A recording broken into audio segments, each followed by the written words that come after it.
Hi guys, welcome to my channel.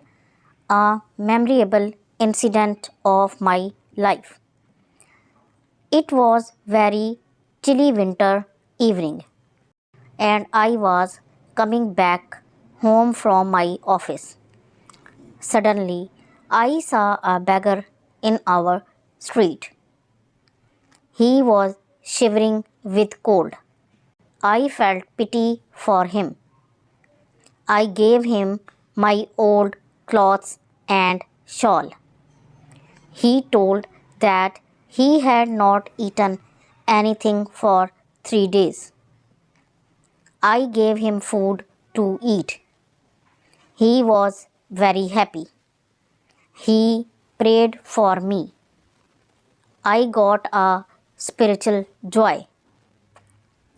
It became a memorable incident of my life. If you like this video, please hit the like button and subscribe my channel for more videos. Thank you.